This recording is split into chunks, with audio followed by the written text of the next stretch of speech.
There is, the Rasul sallallahu alayhi wasallam actually had a specified time where he would teach women. Where he would do that. Especially the women of Medina. And actually the women of Medina were different from the women of Makkah. They were actually a lot more bold. And the Sahaba even noticed they're more bold. Like Umar radiallahu anhu said, they're not like the women of Makkah.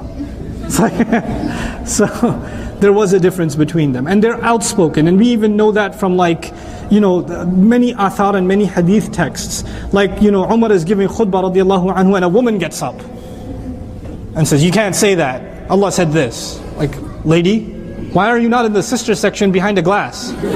Why are you... Oh, and you're talking to Umar. Umar. You don't want to point a finger at Umar like that, but she did. She's like, gutsy lady, She did that. And, there are assumptions that men and women should not interact with each other at all, under any circumstance. That's what Islam wants. That isn't true. As a matter of fact, non-mahram, man and woman, talking to each other in public, outside, is mentioned in the Quran. Musa alayhi salam went up to two girls that were not his mahram. Then he went over and talked to them and said, what's wrong with you ladies? Ma khatbukuma, what's wrong with you? And they said, well, we can't feed our animals until the whole flock is done. They had a conversation. He didn't go up to them and say, Assalamu alaikum wa rahmatullahi wa barakatuh, ya ukhtayya, my two sisters, fil Islam. He doesn't know even if they're not Muslims. They don't know. They don't know him, he doesn't know them. They don't know he's Musa alayhi salam. They don't know that.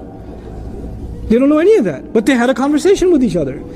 A non-mahram talking to another non-mahram. About what? A problem. They were wrestling with sheep. So you had to go talk to them. What are you doing? What's going on? Can I help with something? But he didn't prolong the conversation. He kept it to the point. What are we learning in Quran? If you keep your conversation to the point, it's fine. You might have a female co-worker. You might have a class. I have students. I have to answer their questions. They have a right to me as much as the brothers have a right to me. Because I'm teaching a class. It's a matter of justice. I can't put them in the back and not give them the same kind of attention. It's not fair. And I brought this up. If in education, is it fair or not? This is no. It's acceptable. There are ulama that are more conservative on this, and there are ulama that allow it too. But there are plenty of mainstream Ahl Sunnah across the schools of thought scholars that allow this. That allow, for example, this kind of setting. If it's meant with certain kind of restrictions. There shouldn't be small talk. If I crack a joke, it's to the entire audience, not to sisters by themselves, or something, because that's inappropriate. That's not right. Right? And you're supposed to have a certain line, there's supposed to be a certain line of discomfort between you and myself. Or between you and any other non-mahram. There's supposed to be a line of discomfort. There's supposed to be a level of seriousness. You're not supposed to be giggly when you come up individually and talk to a non-mahram man. You're not supposed to be like, no, I have a question, brother. You said this. Why? Learn to be like that. Learn not to be giggly around non-mahram men. Not smiley. Jazakallahu khairan for so many things you're doing. No.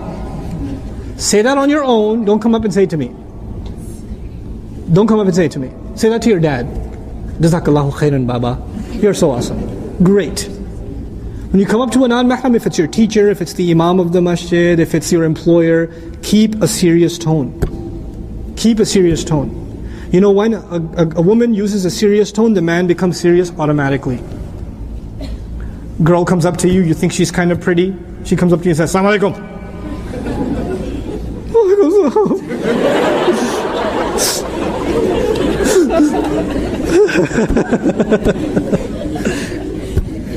You're not going to get your play around now. It's done. It's over. But she comes up to you and says, Assalamu alaikum wa rahmatullahi wa barakatuh. No good. No good for you.